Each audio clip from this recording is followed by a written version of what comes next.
marriage, they cannot be bringing everything to you. Me, for one, I tell women this: how will you be living in the house and you're not paying rent? For me, it does not make sense. See, I'm living in this house. We are sharing the rent. On my birthday, fly me to Dubai, fly me to Barcelona for my birthday. That's beautiful. Buy me a Fendi bag, buy me a Christian whatever. Beautiful. But that I'll be living in that house and not pay rent, it is not possible. So that when one wants to fight, you carry chair, carry television, you carry the roof, I'll carry the floor. When we'll see everything equal. You can't tell me get out of my house.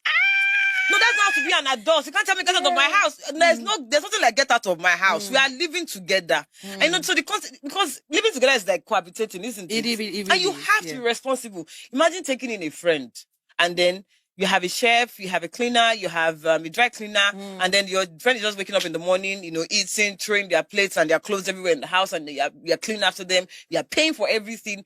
If no matter how much you love your friend, a time will come. Yeah. It might not even be financial. You might be having a bad time at work, and then you get home and somebody's just lying down there, and then the AC is on, and then Netflix is on, and you're like, and then it just gets to that point. So in marriage, you cannot be. I told me it can't happen that you'll be paying all the rents, and I'll be living in this house, and in my house, somebody has a chef's bill, somebody has a nanny's bill, somebody has a cleaner's bill, somebody has a dry cleaner's bill.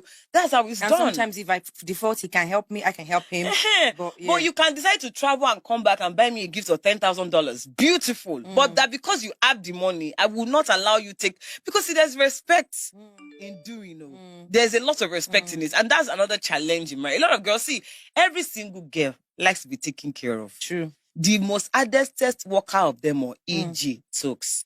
Everybody likes to be taken care of. But at the end of the day, I admire, just hearing you say that. I really admire you because I've learned something also from that.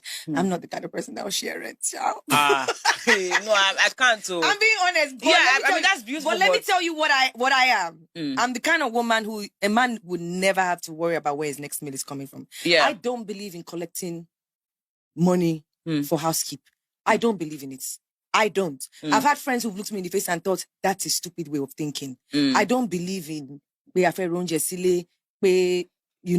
not that kind of a person. Like I do it for myself. Right. If I go to the supermarket and I stock the fridge, it's for then how much more if I'm married. So I don't know about women who write food lists. Like nobody's judging. I mean, what works in your home works in your home. True. If it works for you, great. I'm not that person. Genuinely. Yeah, I'm not that person who would be like, month end, baby, this is house upkeep.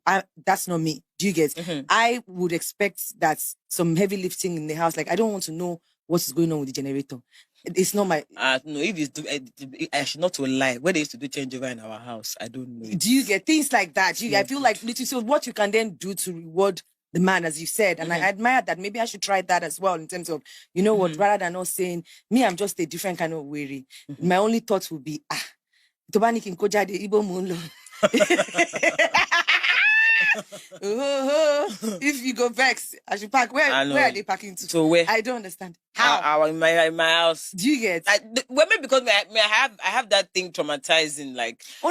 Can you tell me get out of my house? Because we all know the things we've dealt with. I also sometimes when people look at me and say, "Oh, you're excessive. You buy one thing in 6 colors. You buy." I've never admitted this, but I've admitted on my podcast. I've always had the fear of not having, because the only security I knew left when I was 8. Losing both parents on the same day does something to you mentally. So I have a hoarder's mentality. So I find myself sometimes buying more than I need, not necessarily because I want to splurge or is me trying to show off. It's actually a trauma response. It's from, I used to steal biros at some point.